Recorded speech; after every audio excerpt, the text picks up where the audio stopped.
Jema, welcome.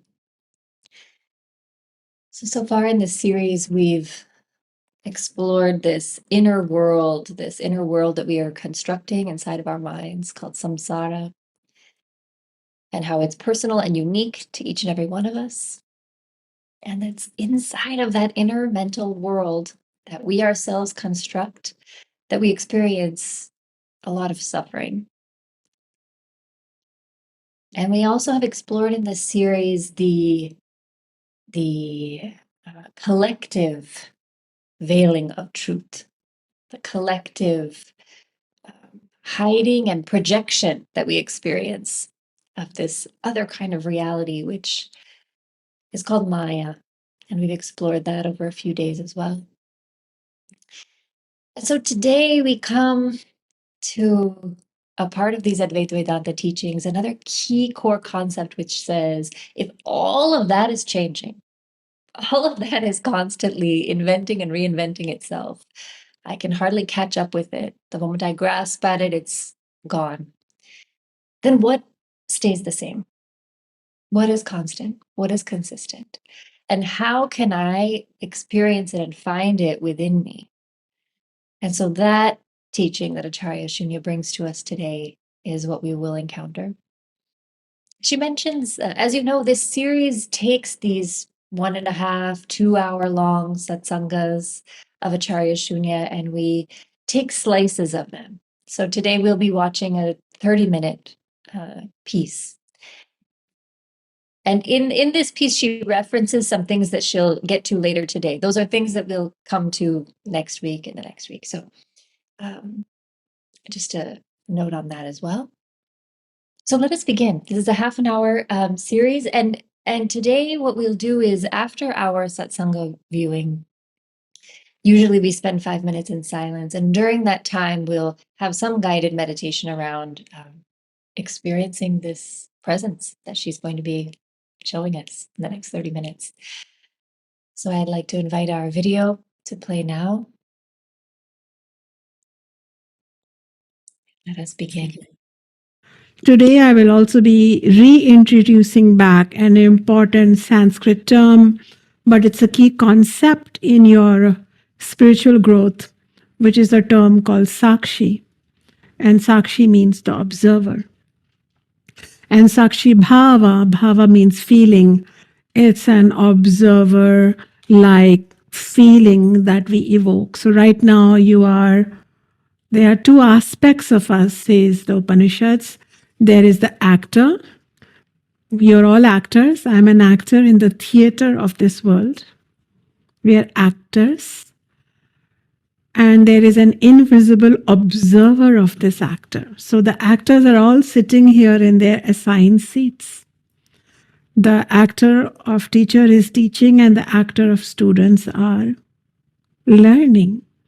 However, if you evoke your observer self within you or observer feeling, you can actually observe the actor. And all the actors interacting from a somewhat of it's not a physical space, but it is a subtle psychological space that comes between you observing you observing you in interaction with your teacher and others, and this time, space, birth, death continuum called the universe or the Jagat. Is this happening right now? Okay. May I ask you, has any one of you been in the middle of a engaged discussion, positive or negative, and somehow, before you knew anything called the observer self, etc., even before you were that evolved, maybe you were young and you were very engaged, did a part of you separate out and observe this engaged part? Has that happened to all of you? Yes? That means there exists within each one of you an observer self.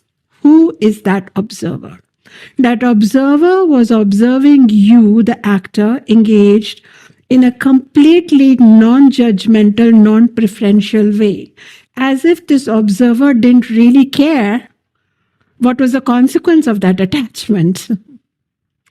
That can even happen when a person is being raped or killed or attacked.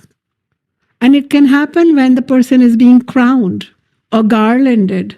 So it does not matter what is happening, because whatever is happening to the actor is eliciting emotions of sorrow or joyful nature in the actor. But when the observer self emerges, it almost has no preference. It's just watching a screen. Am I correct that all of you said yes? And that actor may have come out even when you were a 5-year-old. Has that happened? Yes? Even as a child, there was an actor? Who is this actor? Who is the actor and who is the observer?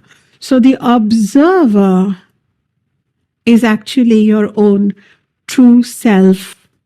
Your true nature actually is not to act, but to observe. Actually, you are observing all the time. Sometimes the actor becomes aware of the observer, but the observer is always looking at the actor. Sometimes we, the actor, become aware of watching over us and the whole world. And at that time, when the observer comes on, it's almost like nothing matters. Have you been caught up in a nightmare and you don't know how to get out of that nightmare? You don't even know for a while that it's a nightmare. So the dream actor is really on. But have you noticed that sometimes the observer comes on even then? And it's only because of the observation that the dream dissolved and you were, in the actor's terminology, thank God my observer turned on because I got rescued from that hellish experience. Has that happened? Where because you were an observer, suddenly the knowledge that this does not matter occurred within you, but it was a thoughtless knowledge. Has that happened? Like there was a knowingness without needing the instrument of the thought. Has that happened to you? Has that happened? Has it happened? Has it happened? Everywhere I see, people are affirming. So as you know that Advaita Vedanta never cooked up stories. It did not create realms of existence that are more fanciful or rarefied. In fact, it says, yeah, sure, heaven can also exist if you insist upon calling it heaven, but why one heaven? Multiple, infinite heavens can exist. Anything better than earth is a heaven, I guess. Where you can have organic food without having to check the label, that must be heaven, right? So just like this universe can exist, multiple universes can exist, which are less less amazing or more amazing. What's the big deal? So there was no journey that we had to take. We will take it. We will end up. It can happen to us. If we've shown up here, we can show up somewhere else. Not by random design, but I'm not going to go there. But the spirituality of Vedanta is making us deal with some deeper questions as to who am I? And the question that now comes up to you is, are you the actor or are you the observer?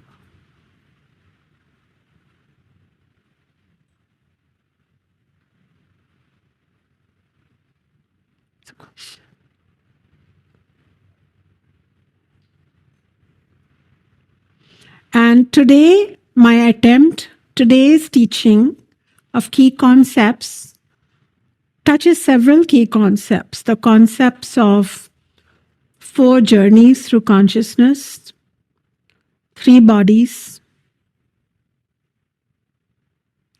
which are the vehicles to support these journeys, and who is the true self and what is the true self's job or role. Are we ready for this? Are you excited? Beautiful. So I have some notes that I'm going to just pluck a few words from because I like my writing.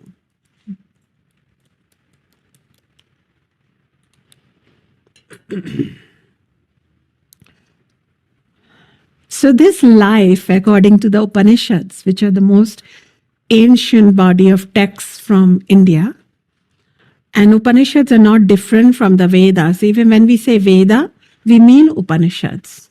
Vedic includes Upanishadic because the later portion of the Vedic literature is known as Upanishads.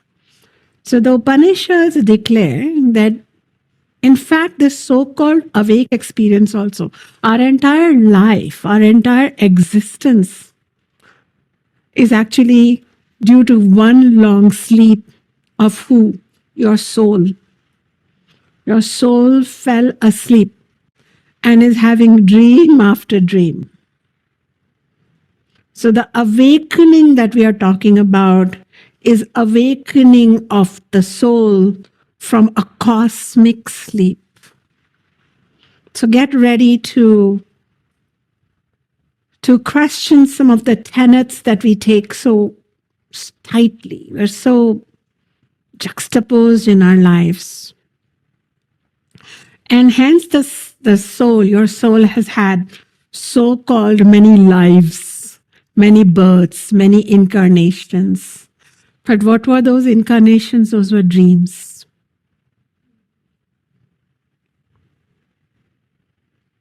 So this current life, my dears, all of you, and it doesn't matter whether you're an old student, young student, new student, child student, grown-up student, all of you will understand what I'm saying because Vedanta always talks to you. It doesn't build something here for you to understand. What I'm teaching is relevant to you, and I think I'm going to ask you at the end how you're doing, because it might shift a few things today.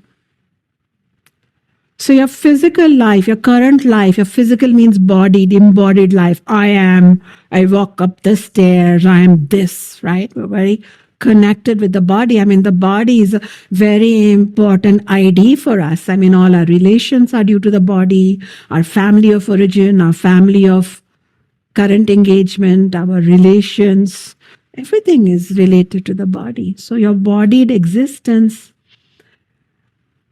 is interesting, but it is based upon the forgetting of your true nature during this sleep. You're forgotten. And on top of that, while kind of being in this body during the sleep dream experience, you are being allured or magnetized by a world that is very enchanting. And it's very transient. Everything changes. Everything changes here. But it keeps, alluring us. So we keep believing I'm the body and I live in this material world and I am fully either in attraction or repulsion to it. I have all kinds of relationships in this world, and it even just it's deepening your forgetting of who you are. So you're losing your identity. So you need a teacher to help you. You can find a teacher who will say, I don't need to help you, I'll save you. That's one thing. Or you can find a religion which will say, don't worry, don't think, pray, God is there, or here, or left or right, north or south. But Advaita Vedanta says, you're a spirit, you're an amazing being, you forgot, you're asleep. Let me awaken you to you. You. Awaken you to you. Wake up. Wake up. So literally when you are in the dream, the physical dream, during a few hours later, you will be in a dream and it might be a difficult dream and you might be moaning and groaning. Then somebody comes up and says, wake up. Wake up, Yasha, you're dreaming. You're dreaming. Has that happened? Somebody came up, some elder brother, sister. You don't have a brother. He's your brother. But somebody came and woke you up. Even he may come and lick you when you're moaning. And he becomes your teacher at that point, almost to say, wake up, claim your identity. You're not the one who's going to the gallows in the dream. You are right here, safe and sound. What I'm here to present to you, ladies and gentlemen, who are not ladies and gentlemen, but great spirit, that you've misidentified yourself, and even this so-called very concrete five sensorial convincing universe is another dream of its kind. And I'm here to say, wake up. Okay. All right. If you want to leave, you can, but it's already late. Okay, you're kind of half woken up, so not a good idea to walk the streets right now. So let me continue presenting my discoveries of Advaita Vedanta. First of all, let's look at, when we dream, right? At nighttime, when we dream, we think, we don't take it seriously because it's so impermanent, right? It doesn't even stay after a while. When you wake up, it's all gone. So you might spend 2 minutes thinking about it, but that's 2 minutes is a lot of minutes. You might pretty much forget it. It won't come back. Whatever you met, whatever you did, and it always changes really quickly. But let me present to you the fact of change and impermanence even in this dream. Because the posture of permanence is a very faulty posture right here. If you think there is anything that you can take for granted, you are in an illusion. And this is what a teacher does. A teacher wakes you up to look at your current reality with new eyes. That is why it is called a darshan. And let me tell you that even though this waking state and its constructs of time and space are more enduring than the constructs in the dream, here too, everything comes to an end. Everything passes. Okay.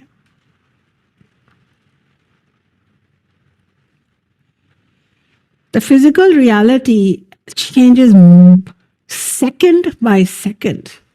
And even the modern physicists are now saying how they take this tangible reality and when they deconstruct it, it's nothing but flying bits and bytes and energies and whistling atoms and protons and quarks and vibrations. It appears very dense and concrete, but if you go a little bit deeper, there is nothing but shimmering, changing patterns. In fact, the electron doesn't even know if it's a particle or a wave. So it's an arrest or it's at motion. It keeps changing every time we look at it. So it's a very subjective universe, really. It looks objective, but there is really tremendous subjectivity and change. And so it's an illusory nature. It appears so. And then you look at the movement of the sun through the sky and how you have a morning, and here it is, morning, hot water time, chai time, sun salutation time, and boom, it's afternoon. And then before you know it, it's late noon, the day is gone, and evening, and then night. So it just is quickly the days are passing. And not only that, you see how the seasons are shifting. And come spring, you see this huge surge of Devi energy, beauty, vitality in the spring. There's an extrovertedness in the universe. And then you just start falling in love, and then comes fall. It's pulling it all in again. So there's nothing that you can take for granted. I sent you a photo of the cherry blossoms, and they're going, gone. This daisy has come, it's gone. Everything is changing. And then not to mention the mind. This mind too, which is enjoying this material reality and, really like connected to it and either rejoicing it or lamenting because of it. It changes moment to moment. And you can tell this impermanent story, nothing better. Like when I went home to Ayodhya, when you go back home to your home of childhood, ever done that? Ever done that? Gone back to a neighborhood that you once lived in and knew? Or that home that you once lived in, and there was this light in the window that always called you home? All gone. All your neighbors and friends and people that meant something to you, gone. Either moved away or just disappeared. And what to say? You may still be there, and then people forget you. You become invisible as you grow older. And what to say of great leaders? Even when they die, the world makes news, and 1 week later moves on. Everything is changing like a desert, Sand comes, creates a pattern, just, wow, how beautiful, and then the next wind and it's gone. This is all Maya. Maya, I have told you, a magical show. It's a magic show. So this experience of impermanence, has given rise to great literature worldwide. But Advaita Vedanta builds a theory around it. It says we are in this impermanence. The actor is of this impermanence and is also bound by this impermanence. We are caught up in it. We don't question it. In fact, we try to grab it and make it permanent. And because we cannot, we lament. This is the fool's anger, the fool's sorrow. Whereas the observer can see, theater.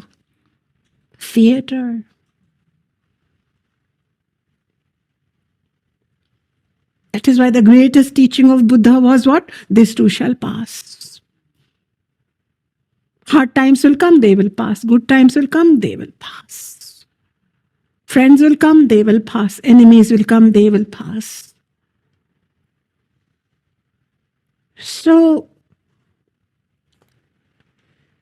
we have to move beyond. So this illusion, this magical show of Maya, of time and change, we have to move past it somehow. But we are unable to until we start getting the knowledge of this teaching, which sits us down and doesn't give us the dogma of some god who dresses a certain way. Definitely, if it's in India, he's brown colored and he's patriarchal male. And no, none of this. Advaita Vedanta teaches none of this. Advaita Vedanta says, it wants to tell us that, there is God, only God. Just that you fell asleep. So waking up is so close, it's so close. Right now, even instead of being actor students, why not be observer students? Okay. I'll keep reminding you. Where are you? Observe this classroom, this strange woman in a sari, the dog. What is this? That's why I call it the Harry Potter school of Ayurveda, Yoga, and Vedanta. I don't want you to take me and this school too literally. Don't give me your blood. Because you're great students. Waken up. Awaken to who you are. Okay, shall I move forward? But you go, but Shunya, my senses, they confirm.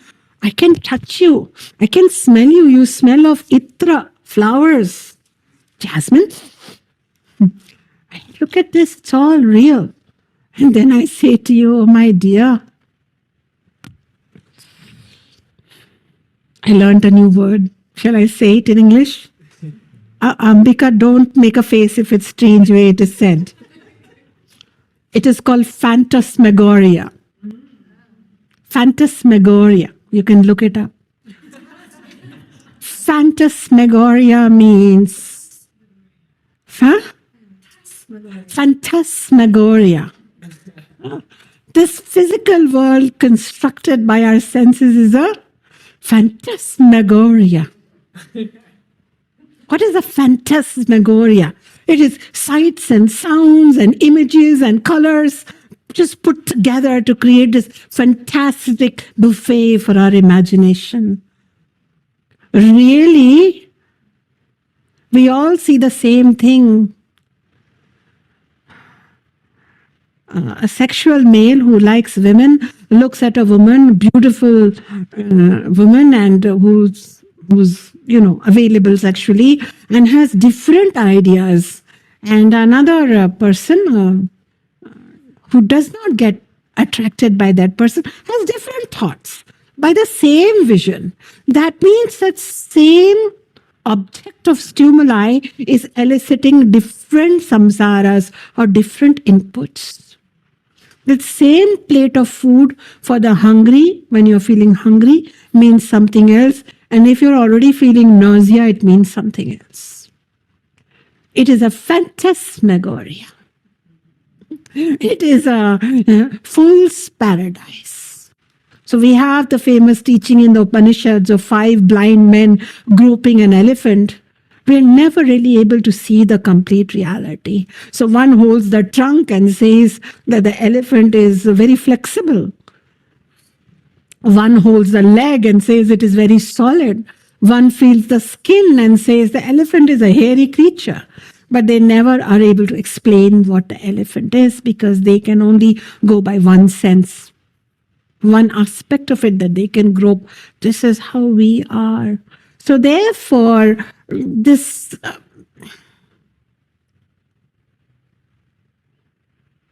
they provide us a perception, but the perception serves to take us deeper into our sleep than to awaken us. It is not the perception of absolute reality. Actually, that only comes forward when we step back and stop using our senses and simply observe. Because when we are engaged in a conflict with our loved one, father, mother, brother, sister, son, cousin, we can only see how their expression is angry, how their nostrils are flaring, how their words are very mean, how they, how their breath smells of garlic, along with their emotions. We can come up with all these accurate perceptions, right? Are they accurate? But when you observe that same person, you see how they are vulnerable. You see how they are afraid. Knowingness comes in thought without thoughts. It's not like the observer says, no, wait, I want to tell you they are vulnerable. No. By simply being an observer, not an actor, you see the full picture that a vulnerable person is acting like this. Have you noticed that? So it's almost like when we perceive things through our 5 senses, we are just hearing the curse words, we are hearing their flared up voices. We are thinking that's the reality. Similarly, let's give it a positive spin. We have a lover in front of us who's saying all nice things to us, who's saying like we're the most important person. We feel heard, we feel held. So we believe in that. And we are sleeping. And we start having another sub-dream in a dream. But it is only when we are observing, and it's not observer but it's truly when the self is observing without liking the person or disliking the person, then we realize that this person needs to feel visible. This person needs themselves love. This person is nothing but another one lost in the dream. That's what I see everywhere. So compassion comes up. Lost.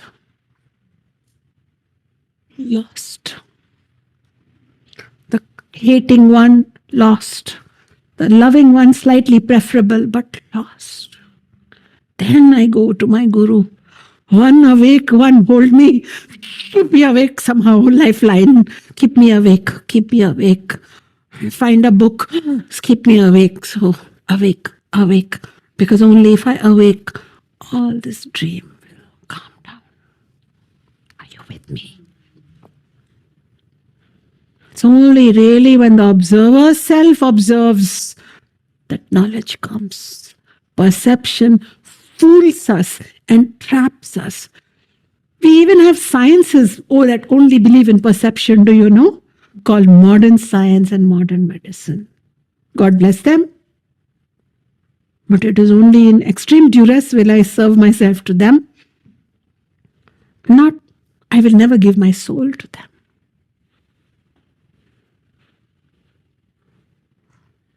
And that is why now they are finding that if you observe your pain, it goes away. Now do you see? Now do you understand psychosomatic medicine? Now they are saying that if you observe the pain in the childbirth, the birth will be less. What is this? Because observer self is not a paradigm related with any of this. Pain, sorrow, suffering, bankruptcy, all of that is just in the dream. And the moment you wake up from your night dream, you feel relieved. Similarly, to the degrees that you have Sakshi Bhava or observer self in this awake dream, that's the quality of your freedom. Are you with me? Shall I continue? Is this helpful? It's definitely karmic. For those of you who are new here, you're not new. This knowledge is deep and it comes to you on webinar and here. Welcome. Wake up.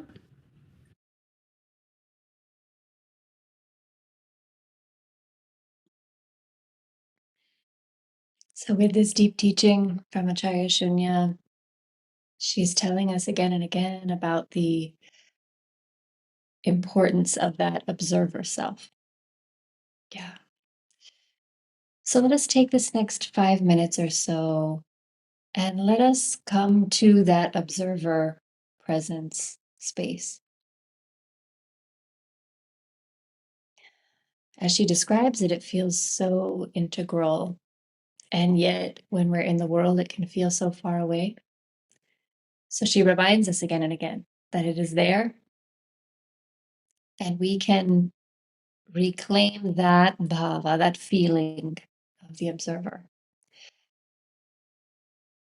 So let's spend 5 minutes in this practice together, and then we will have our discussion and sharing of what landed for you from this satsanga and from this experience. So right now, I invite you to become comfortable where you're seated.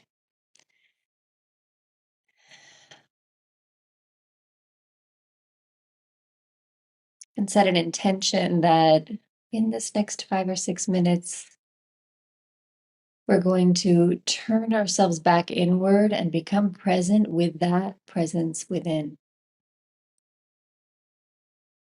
We'll be in this contemplation, discerning between am I the actor or am I the observer of this actor?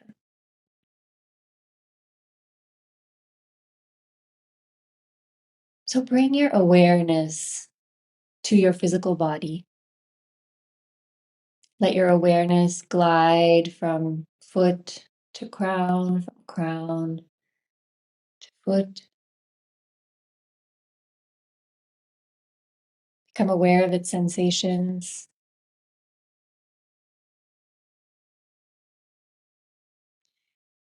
And now become aware of that presence within that is simply observing the body.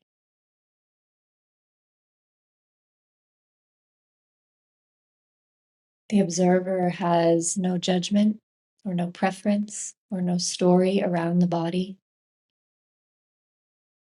around its state of health or disease, its thinness or heaviness, its beauty or imperfection. Become aware of that observing presence within that is without judgment or preference, aware of the body.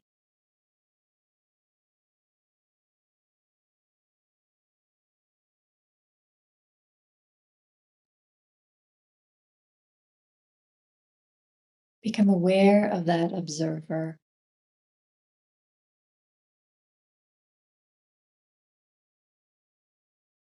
And remember that I am not the body. I'm the observer of this body.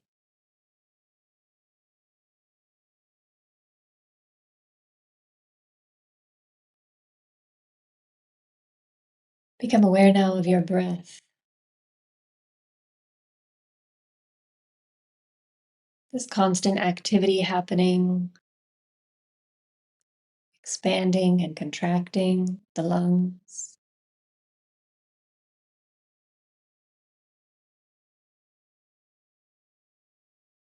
The observer part of us, that presence, has no preference for the depth or shallowness of the breath. No preference or judgment for how soft or how slow or how quickly the breath is moving.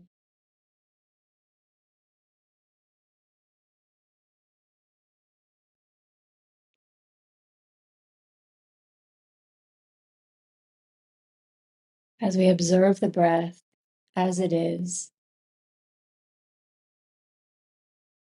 aware of itself.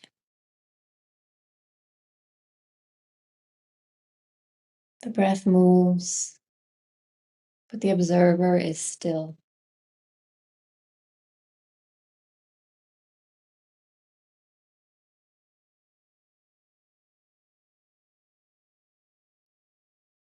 Remember, I am not the breath. I'm the observer of this breath.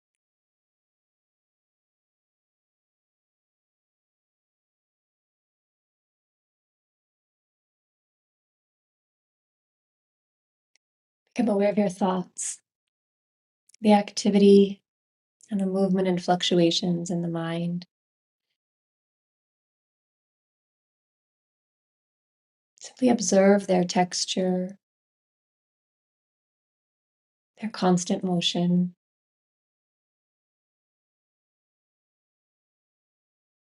The observer presence within has no preference or judgment for thoughts, whether they are called good or bad thoughts, fast or slow, agitated or peaceful, bored or engaged. Simply watch the emergence, the existence, and the dissolving of the thoughts in the mind.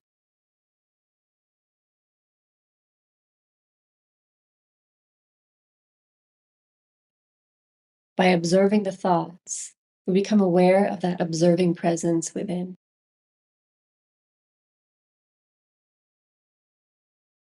Become aware of that presence that is observing the thoughts.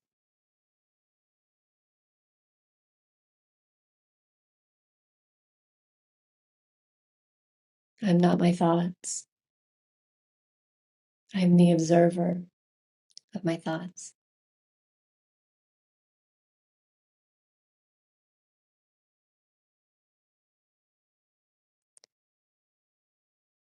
Bring an awareness to the emotions, the feelings.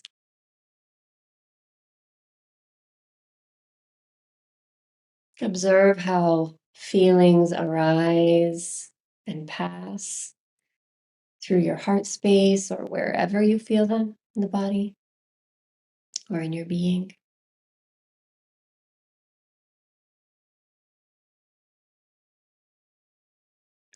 The observer is a pure knowingness.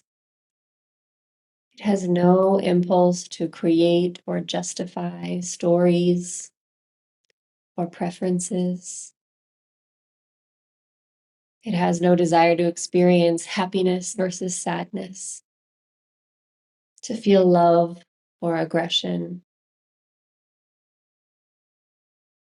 The emotions rise and fall in our being, and the observer is always observing.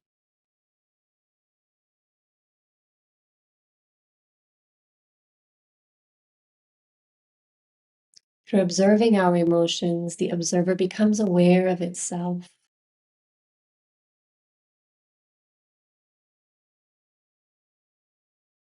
I'm not the emotions. I'm the observer of my feelings.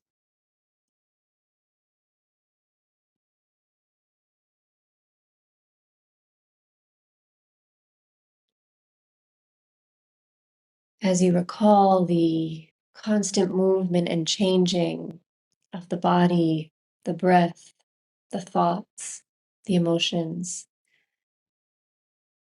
become aware of that observing presence, that Sakshi within that is constant throughout all of those perceptions.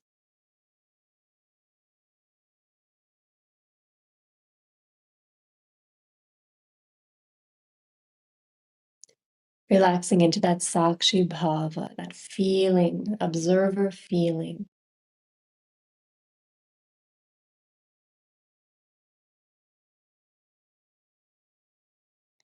As we separate our identity from the body, the breath, the thoughts and emotions, we begin to wake up to the presence of the observer within.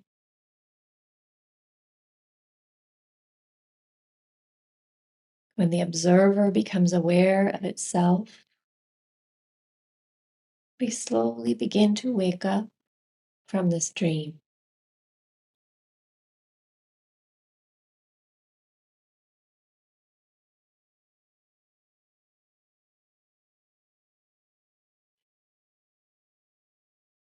I invite you now to deepen the breath.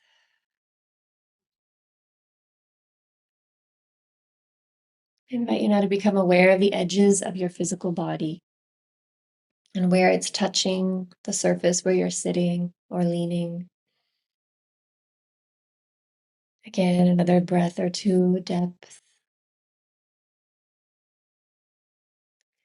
You're welcome to warm the palms by rubbing them together and placing them anywhere on your body, perhaps covering the eyes, on the throat, the head, the heart and chest, belly, the limbs. And when you're ready, you can gently flutter those eyes open if they've been closed and come back to this classroom space together.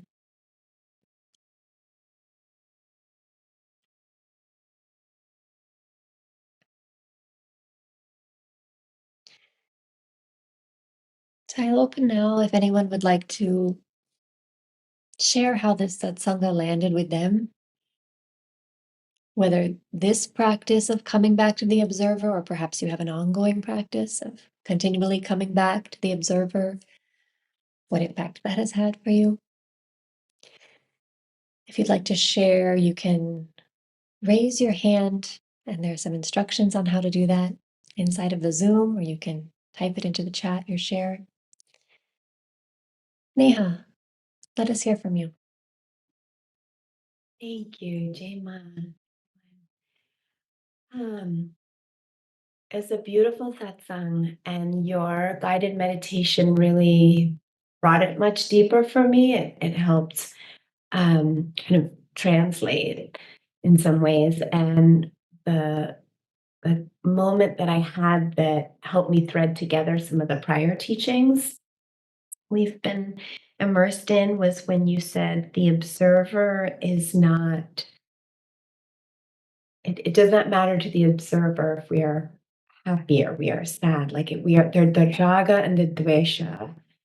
It took me to this place of seeing that while the actor has these attractions and aversions and is seeking happiness and is avoiding discomfort, the actor, the witness, the sakshi is not, and is almost like figuratively and literally like above that, right? Like there's not a need to control the experience. There's not a need to grasp or avoid anything because the observer knows that there is no reality to hold on to. And that was just such a helpful way for me of synthesizing some of the prior teachings with the current ones. So thank you for weaving that together in such a beautiful guided meditation. Yes, Neha, exactly. This Sakshi does bring us all the way back to the first teachings of Raga and Dvesha, how the actor is so enticed and pulled and attached and is running away and gets very caught up in that cycle, just stepping back into this observer place, and it drops. And it drops. And we know that when raga and dvesha drop, then that cycle of samsara suddenly has no engine anymore. So it slowly loses its power. Zaina, can we hear from you? I think what I was noticing, one, is like how uncomfortable my body was. I was sitting on like this wool pillow and it was like itching beneath my dress. And then I had like this like itch on my face. And then, I was like, this too will pass, this too shall pass. And then it moved to another part of my body. And then, it was just, I was noticing like the constant things like popping up all over. And then one would disappear and then another one would show up. And I was like, I think having this thought of like, oh yeah, this is what like my humanness is. And in the same way, it's like my desires and my fears, and it's like it pops up here, and then it seems like it's the most important thing, and I have to itch it or I have to scratch it, and then it passes, and then like something else erupts over here, and then that subsides, and it's just like I don't know, maybe it's like whack-a-mole. I don't know, like where it's like you have this thing and like all these little, I don't know if they're animals, but it pops up, and the game is to like keep trying to like smack it down and catch it. And it feels a little bit like that with like the fears, the desires, the longings. And it's like it's never ending. Um and another piece that came in towards the end was like almost like this observer voice that came in and started talking about myself in the third person. I was like, oh yeah, like she's feeling really afraid right now, or like she's like, look, now she's angry, and it was, I don't know, and it felt compassionate. It wasn't judging, but it was like a nice way to kind of talk about my human experience, and maybe to like create some distance. Um to talk about myself from that observer place, like kind of as the witness. So that's what came up for me. Beautiful. Thank you. Yes, definitely when we come into that observer place, we start to see the futility of the scratching the itch, of chasing the thing, and suddenly we're like, the carnival's always going to win, like I'm never going to get the tokens and the prize that I think are going to make me so happy or finish this game. And when that dawns on us and like lands with us, I mean, so many times we throw up our hands and we're like, oh, this is pointless, but really when it really lands with us, then it's easier to find that space, like you say, that, and Acharya Shunya describes it, it's not a physical space, it's not a numbness, it's a awareness that creates spaciousness. And then these different words, and the words you use to describe of saying what you were hearing as an observation of yourself, all those words are very neutral. They're very, very neutral. And it's just an observing. And so it's finding a way to have dialogues of observing that are not samsara stories or are not. Yeah. So what a beautiful exploration. Yes. Of seeing the relentless and ongoing effort we take to satisfy all our small desires physically, in the physical body, in the emotional body, in the thoughts. And then also stepping into awareness and helping us be much more clear-eyed and non-judgmental and non-prescriptive about how we see ourselves. And there's spaciousness and freedom there. Yes, thank you. Sakshi. Sakshi, you were here at this original satsanga and I was. Yes. yes. So Yeah. I'm curious to hear your Yeah. now. Yes. And I've listened to it before in the past, but it's been a few years. What this has brought up for me today is that I really felt like it unties knots, that these invisible knots that are within the ego, within my ego. And when I do pay attention to the Sakshi, to the observer within or all around me, I really get that sense that there is no judgment. And I find that to be something that is so freeing each time I listen to that voice. And over the years, it has been, I know Shunya Ji has always said that voice, that observer voice, it's never loud. It's just something that's quiet. And it will just say like what you need to do. Like in the morning, say, I need to get up. It will just say, get up. And I know that that's the observer within me. And I trust it. And I'm just so grateful for this teaching, and I'm grateful to Shunyaji for giving me this name. She said it was Baba that gave me the name, and I'm very grateful for it. Thank you. Thank you, Sakshi. Yes. One small point I want to underline here. I'm deeply appreciating how both of our last two shares, and maybe others also are feeling this way. When we step into the observer presence, that observer bhava, that feeling, I love that word bhava, the feeling of being with the observer, being aware of the observer. It can feel like the observer is now guiding us, is now talking to us, is now speaking with us. And it is true that when we come into that observer feeling, our thoughts change. Our whole perspective changes. And as we continue to come back into that observer awareness, we find, as Sakshi says, it is a quiet presence, but it's also a deeply silent presence. There's that place of inner silence where there is nothing to say, nothing to do, nothing to tell. So that component of the presence of the observer presence of the Sakshi is also there, which is wordless, thoughtless, desireless. Just as we see all the things in the world neutrally,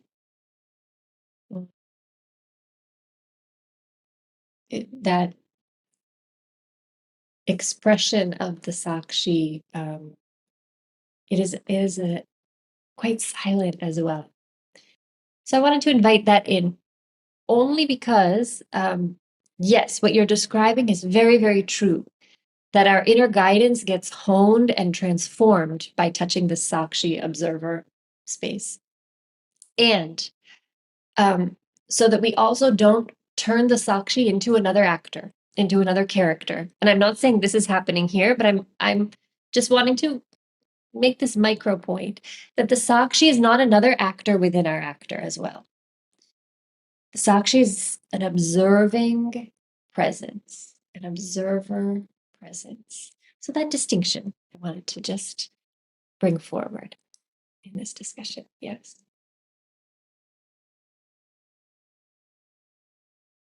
Would anyone else like to bring up a thought or reflection? Yes, James, I see you.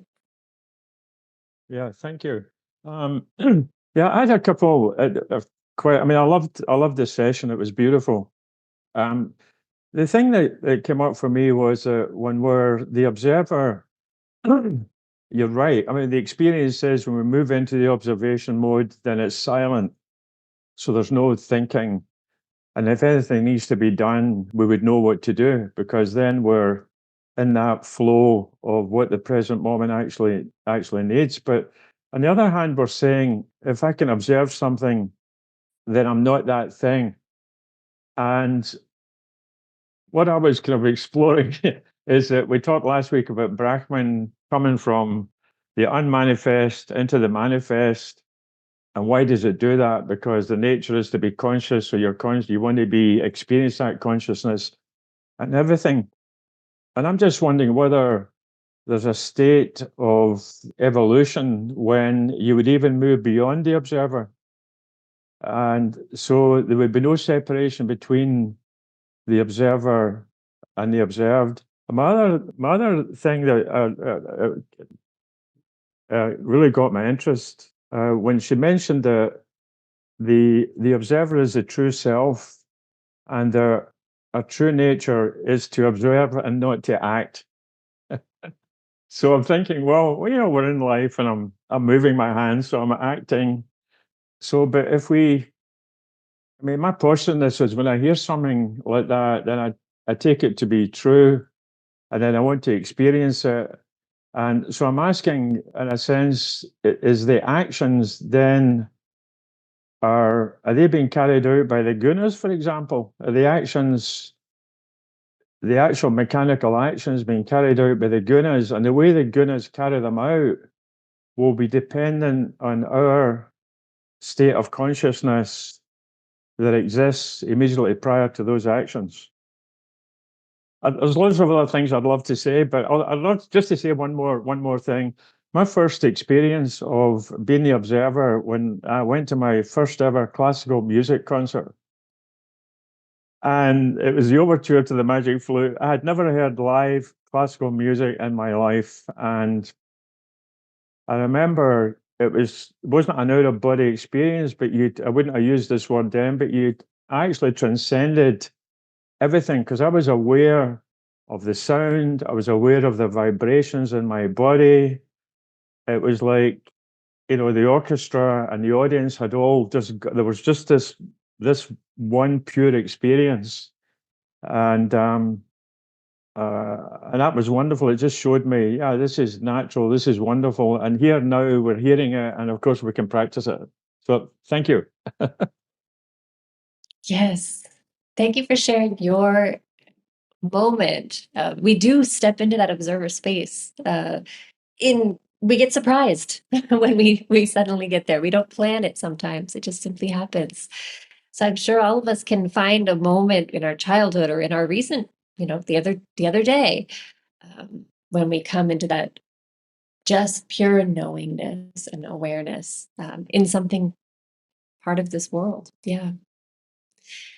Yeah, I like all the questions that you're bringing, James. I like all of them. And I think as you keep tussling with them, it's deeply enriching your entire journey. So I'll just let it be. Yeah, I'll just let it be. And I will say that we do have a discussion of this as we're talking about separating, we're talking about observing. But as you pointed out, we also are inside of an Advaita Vedanta, meaning a oneness paradigm. This knowledge is saying there actually isn't a separation. It's not like the Sakshi is here and the actor is here and the world is here. But we conduct this exercise of creating this space because we're fused, we're fully fused. Our actor is fully fused with the world and its actions and what they mean and what they get, and oblivious, totally oblivious to the vast presence, that observing presence that is infusing and surrounding and unchanging despite whatever happens in this field of the gunas, as you say, which are the qualities of Maya and how Maya projects and covers up that awareness. So it may seem that we are in this intermediate place trying to create space and duality. But as we all churn with this, keep in mind that is a practice of separating out, coming to the observer and separating from the actor. It's a practice to create space in a place where we're fully fused. And as we do that, as you say, we discover it is all one. But to go straight from fusion with the world and the actor to say oneness, that the path of Advaita Vedanta says, let's first separate out our awareness and then come back at it in this that sense of oneness will spontaneously emerge. So that's one thing I'll say there. All right. As we close, we'll continue. I wanted to make one mention that next week on this Tuesday, it's the 5th Tuesday of the month. So this happens periodically throughout the year. That 5th Tuesday is the community meet and greet. So we will not have this satsanga session next Tuesday.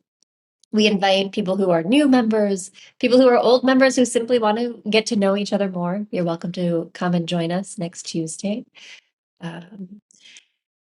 And then the following Tuesday, we will continue with another piece of this satsanga.